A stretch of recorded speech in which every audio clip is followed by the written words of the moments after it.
आइए जानते हैं आज के प्रमुख अंतर्राष्ट्रीय खबरों को, लेकिन उससे पहले एक नजर हेडलाइंस पर। वंदे मातरम को लेकर रविंद्रनाथ टैगोर की क्या राय थी? उन्होंने कांग्रेस से क्या कहा था? आईफोन की जिद, मंगलसूत्र और ममता की बेबसी, महाराष्ट्र में मां बेटे और पति की मौत की दर्दनाक कहानी। भारत में एक्शन होते ही खौफ में हाफिज सईद, आईएसआई ने घर में किया कैद। हॉर्मुज पर पूरा नियंत्रण, सही डील के लिए तैयार नहीं ईरान, ट्रंप का बड़ा दावा। क्या वाकई इमरान खान और आसिम मुनीर के बीच डील हुई? समझिए फील्ड मार्शल का पावर प्ले। अमेरिका ईरान के बीच खत्म होगा युद्ध, पेजेस्कियान ने क्या दिया संकेत?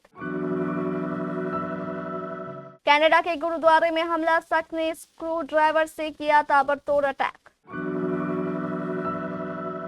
गोविंदा की दूसरी शादी पर मैनेजर ने तोड़ी चुप्पी, सुनीता आहूजा के दावे से चौंके। एशियन गेम्स से पहले नीरज चोपड़ा ने दिखाया दम, लुसा ने डायमंड लीग में फेंका season best throw.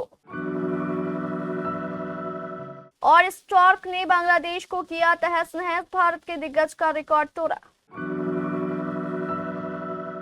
Congress working committee यानी CWC ने फैसला किया है कि पार्टी के कार्यक्रमों में वंदे मातरम के केवल पहले 2 पद ही गाए जाएंगे। यह फैसला स्वतंत्रता दिवस के कार्यक्रम और बाद में गोवा में हुए कार्यक्रम में राष्ट्रीय गीत के गायन को लेकर बीजेपी के हमलों के बीच लिया गया है। कांग्रेस ने 1937 के CWC के पास हुए प्रस्ताव का हवाला दिया है। पार्टी का कहना है कि स्वतंत्रता आंदोलन के प्रमुख नेताओं, जिनमें महात्मा गांधी और रविंद्रनाथ टैगोर शामिल थे, उन्होंने सार्वजनिक कार्यक्रमों में वंदे मातरम के केवल पहले 2 पद गाए जाने का समर्थन किया था। वंदे मातरम के बाकी के पदों में हिंदू देवी देवताओं, जिनमें दुर्गा, सरस्वती और लक्ष्मी के संदर्भ शामिल है, और भारत को एक पूजनीय देवी के रूप में प्रस्तुत किया गया है। यह विवाद ऐसे समय में सामने आया है जब संसद ने वंदे मातरम को कानूनी संरक्षण दिया है।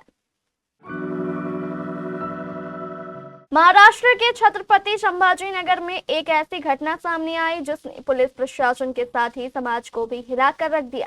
दरअसल 19 साल का एक युवक आईफोन खरीदवाने की जिद पर अड़ गया। पिता ने इतना महंगा स्मार्टफोन दिलाने से साफ इनकार कर दिया। पिता के रुख से खफा युवक खुद को ही मिटाने पर आबाद हो गया और वह पहाड़ी पर चढ़ गया। देखते ही देखते युवक का पैर फिसल गया। पिता ने अपने बेटे को बचाने की कोशिश की, इसमें बाप बेटा पहाड़ी से नीचे जा गिरे। वहीं खरी मां ने भी जब ये सब देखा तो उन्होंने भी पहाड़ी से छलांग लगा दी।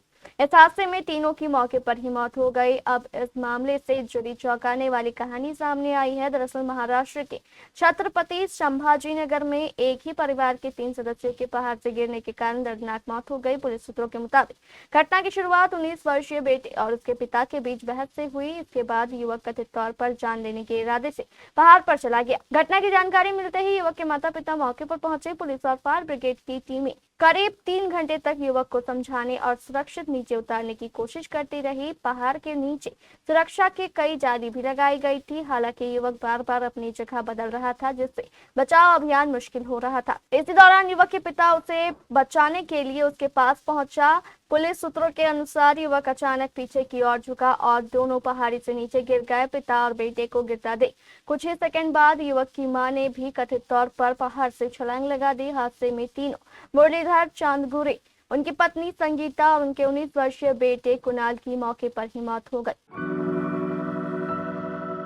मुंबई में हुए 26/11 के आतंकी हमले के मास्टरमाइंड और लश्कर-ए-तैयबा के संस्थापक हाफिज सईद को लेकर बड़ी खबर आई है। पाकिस्तान में उसकी सुरक्षा व्यवस्था और कड़ी कर दी गई है। भारत जब उसके ऊपर मुकदमा शुरू करने जा रहा है तभी यह फैसला हुआ। IANS की रिपोर्ट के मुताबिक भारतीय सुरक्षा एजेंसियों के कई खुफिया आकलनों का हवाला देते हुए दावा करती है कि सईद पर खतरे की आशंका बढ़ने के बाद पाकिस्तान की इंटर सर्विसेज इंटेलिजेंस ने उसके आसपास सुरक्षा बढ़ा दी।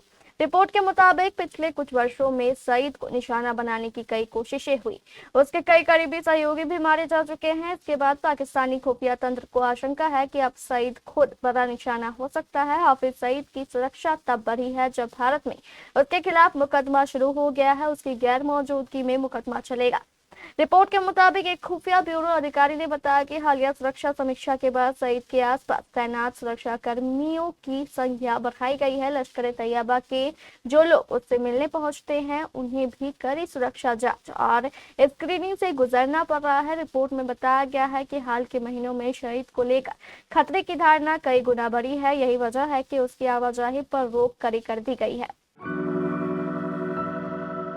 अमेरिकी राष्ट्रपति डोनाल्ड ट्रंप ने ईरान को लेकर बड़ा बयान दिया है। उन्होंने कहा कि ईरान समझौता तो करना चाहते हैं लेकिन वह अभी सही डील के लिए तैयार नहीं है। इसके साथ ही ट्रंप ने स्ट्रेट ऑफ हॉर्मुज वाले पूरे इलाके पर अमेरिका का पूरा नियंत्रण होने का दावा किया।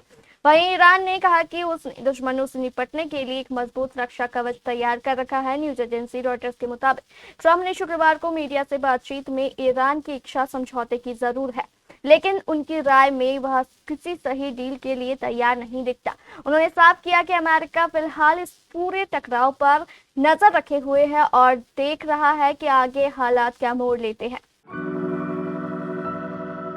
पाकिस्तान के सुप्रीम कोर्ट के आदेश पर इमरान खान को 3 साल रावलपिंडी की अडियाला जेल से निकालकर इस्लामाबाद के एक प्राइवेट अस्पताल में भर्ती कराया गया ताकि उनका इलाज हो सके। हालांकि कुछ घंटे बाद ही उनका चेकअप करके दोबारा जेल भेज दिया गया। पहले शहबाज शरीफ सरकार ने कोर्ट के इस फैसले को चुनौती देने का मन बनाया था, फिर अपना फैसला वापस ले लिया। गुरुवार को तो शहबाज शरीफ पार्लियामेंट में पीटीआई सांसदों से हाथ मिलाते भी देखे गए थे। अब कहा जा रहा है कि इमरान खान और एस्टेब्लिशमेंट पाक आर्मी लीडरशिप के बीच एक डील हो गई है, वैसे ही जैसे पहले जेल में नवाज शरीफ और इंग्लैंड निकल जाने का रास्ता दिया गया था। पाकिस्तानी मीडिया और राजनयिक हलकों में चर्चा हो रही है कि अब शायद इमरान खान पाकिस्तान आर्मी खासकर असीम मुनीर को लेकर सॉफ्ट हो जाएंगे। इस बारे में पीटीआई के एक प्रवक्ता जुल्फिकार बुखारी ने भी इशारा किया है कि पार्टी आर्मी से चली आ रही तनातनी को दूर करना चाहती है। हालांकि अब इस बात पर शंका है कि क्या वाकई इमरान खान भी ऐसा चाहते हैं। पीटीआई समर्थक उन्हें दोबारा जेल भेजे जाने से हैरान है। उनका मानना है कि इमरान को कुछ दिनों के लिए अस्पताल में रखा जाना चाहिए। अमेरिका के 7 महीनों से जारी युद्ध के बीच ईरान के राष्ट्रपति मसूद पेजेस्कियान ने अब इसे खत्म करने की बात कही। उन्होंने शुक्रवार को डॉक्टरों के साथ बैठक में कहा कि मौजूदा स्थिति में ईरान ताकत और सम्मान की स्थिति में है, इसलिए अब युद्ध को समाप्त करना बेहतर होगा। हालांकि राजनयिक बातचीत अभी भी रुकी हुई है। पेजेस्कियान ने कहा कि ईरान अब ताकत और सम्मान की स्थिति में है। उनके मुताबिक पूरी दुनिया ईरान की जीत को स्वीकार कर रही है और इस बात पर जोर दे रही है कि अमेरिका ने सभी नियमों का उल्लंघन करते हुए ईरान के स्कूलों, अस्पतालों और बुनियादी ढांचे पर हमला किया। उन्होंने कहा कि अमेरिका की दुनिया भर में आलोचना हो रही है। पेजेस्कियान की राष्ट्रपति के तौर पर शक्तियां अंततः ईरान के सर्वोच्च नेता मुस्तफा खामेनी के अधीन है। उन्होंने जून में अमेरिका के साथ हुए समझौते ज्ञापन का भी बचाव किया। ईरान की संसद में कट्टरपंथी नेताओं ने उनकी सरकार पर अमेरिका को रियायतें देने का आरोप लगाया था। कनाडा के एडमंटन स्थित नागकसर गुरुद्वारे में एक हमले की घटना सामने आई। इसके चलते 2 लोग घायल हो गए जबकि हमलावर पुलिस की कस्टडी में है। जानकारी के मुताबिक एडमंटन शहर के उत्तर पूर्वी इलाके में स्थित नागकसर गुरुद्वारे में शुक्रवार करीब सुबह 5 बजे प्रार्थना चल रही थी। इसी दौरान स्क्रू ड्राइवर लेकर गए एक शख्स ने वहां पहुंचकर खलल डाला और हमला कर दिया। पुलिस का कहना है कि एडमंटन के नागकसर गुरुद्वारे में इस घटना से 2 लोग घायल हो गए। पुलिस ने घटना के संभावित मकसद के बारे में कोई टिप्पणी नहीं की। एक प्रेस कॉन्फ्रेंस के दौरान एडमंटन पुलिस सर्विस के एक्टिंग इंस्पेक्टर एरिक स्ट्रीटर ने कहा कि ईपीएस की हेट क्राइम्स यूनिट मामले की जांच कर रही है। गोविंदा और सुनीता आहूजा के रिश्ते में चल रही खटास में हाल ही नया तड़का देखने को मिला जब सुनीता ने दावा किया कि गोविंदा और कोमल रानी स्वर्णकार शादी करने वाले हैं, लेकिन गोविंदा के मैनेजर ने इन आरोपों का खंडन किया है और कहा है कि सुनीता के दिमाग में पक्का ही कुछ न कुछ चल रहा होगा।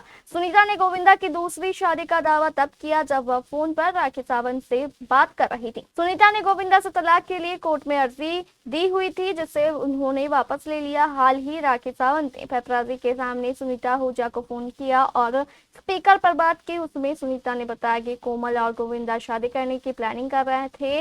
इस पर राखी ने सुनीता को हिम्मत रखने को कहा और साथ ही सलाह दी कि वह गोविंदा की 200 करोड़ रुपए की संपत्ति पर ध्यान दे। जापान में होने वाले एशियन गेम्स से पहले भारत के स्टार एथलीट नीरज चोपड़ा अपनी पुरानी लय में लौटते दिख रहे हैं। लुसाने डायमंड लीग में उन्होंने इस साल का अपना सबसे बेहतरीन खेल दिखाते हुए 88.05 मीटर दूर भाला फेंका। इस शानदार थ्रो की बदौलत वह प्रतियोगिता में दूसरे स्थान पर रहे। जीत और पहले पायदान के बीच का फैसला बेहद मामूली रहा, जहां श्रीलंका के खिलाड़ी रोमेश पथिरागे सिर्फ 9 सेंटीमीटर की बढ़त बनाकर टॉप पर पहुंच गए। मुकाबले की शुरुआत से ही स्टार खिलाड़ियों के बीच जोरदार टक्कर देखने को मिली। नीरज ने दूसरे राउंड में पूरी ताकत झोंकते हुए 88.05 मीटर का थ्रो किया। जून 2025 में पेरिस डायमंड लीग जीतने के बाद यह 1 साल से ज्यादा वक्त में उनका सबसे बेहतरीन प्रदर्शन है। इसके ठीक बाद तीसरे राउंड में 23 साल के रोमेश पथिरागे ने 88.14 मीटर का थ्रो फेंककर पहला स्थान हासिल कर लिया। वही ग्रेनाडा के एंडरसन पीटर्स 86.69 मीटर के साथ तीसरे स्थान पर रहे। मिचेल स्टार्क एक के बाद एक बड़ा कारनामा करते नजर आ रहे हैं। कुछ दिन पहले ही सबसे ज्यादा टेस्ट विकेट लेने के मामले में उन्होंने कपिल देव को पीछे छोड़ा है। वो अब एक दक्षिण अफ्रीकी दिग्गज से भी आगे निकल गए हैं। दरअसल ऑस्ट्रेलिया और बांग्लादेश का दूसरा टेस्ट मैच 22 अगस्त से मैके में खेला जा रहा है, जहां स्टार्क्स ने अपने स्पेल के पहले 4 ओवरों में ही 5 विकेट चटका डाले।